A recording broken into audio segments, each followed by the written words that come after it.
Spa State, let's continue our conversation on Niger marking Independence Day as we look at it against the backdrop of significant political security and geopolitical changes. To share his views, Professor Thomas Mandrup, he is Associate Professor at Stellenbosch University and the Royal Danish Defence College.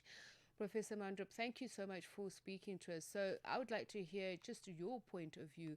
We're just speaking with one of your colleagues in sense of academia from the ISS, and he was saying it was too early to tell whether or not the military junta has delivered or not. And I'm asking you where you believe Niger, especially Nigerians, are after the coup, and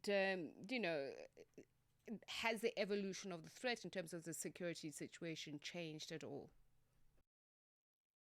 Good morning to Peter, and good morning to the viewers, and thank you for having me. That's a good question, and I think there's several answers to that.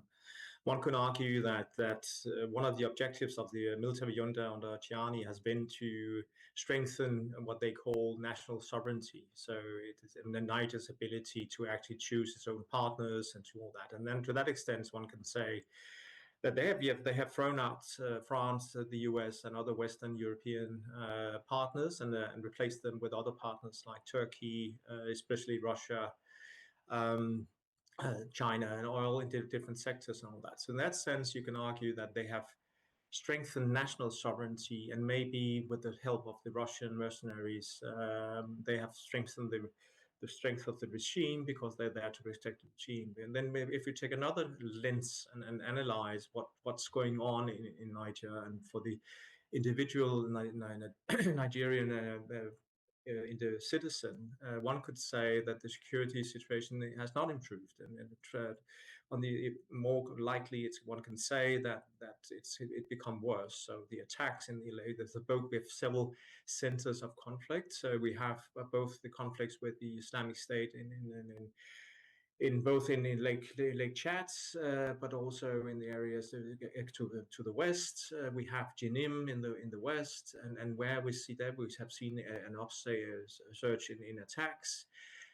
We've seen kidnappings. We have seen protection money from these groups, which these Islamic groups, one is Al Qaeda, the other is Islamic State, and they're fighting in between themselves for control, but they also establish themselves amongst the population and being more a permanent factor.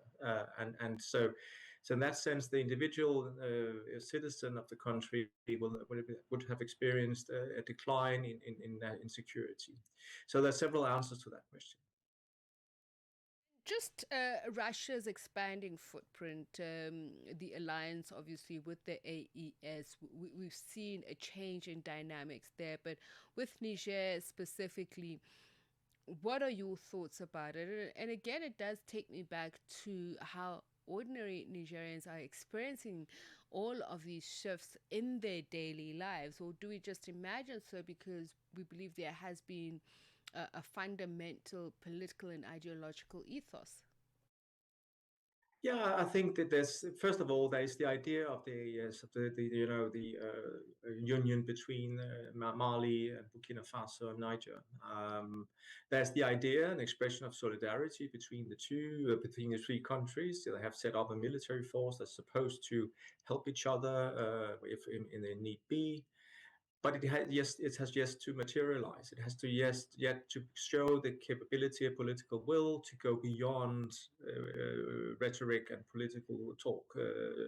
So the coordination around joint operation across borders, the capacity to sustain logistically, provide intelligence and all that. And that points to the next part of your question, the role of the Russians. And the role of the Russians are very different in Niger compared to, for instance, in Mali, where in Mali you have around, depending on who you ask, because it's always difficult to establish, but they have around between 1,500 and 2,500 troops in Mali, Russian troops. In Niger, we're just talking about a few hundred. So they are there to protect tactical installations and capacity, and protect the regime against its own population, its own internal parts. So the Russia plays a very different role in that, and so we still have not seen them actually showing the AES countries showing the will, capability to actually implement this new idea of jointness against this threat from because one has to remember that this junta came to power with the promise of go in and change the fate of faith of the war against the Islamist insurgents, both from Jinim and from Islamic State, and they have so far not shown to do that. And I think there's one thing one has to remember is that Russia has shown to be a very not incapable, but not as good as a partner as the Americans and the Europeans. So, for instance, ISR, intelligence, logistical support, all these kind of things fell away to a certain extent when the Europeans and the Western states left, and Russia has not been able to, in the same capacity, to support and replace that. So in that sense, the regimes, both in Niger but also in the neighboring countries, are worse off than they were before. So in that sense, it's a difficult situation they put themselves in with this situation. And again, the two attacks this year against the key military installation in Niamey, the capital, around the international airport, which is the key central military installation in Niger from both Islamic State in January and here in June by Jinim, also shows that these insurgents are moving in and they're getting closer, and they're able to launch large-scale attacks on the most central military installation in Niger, which is quite worrying, actually, situation.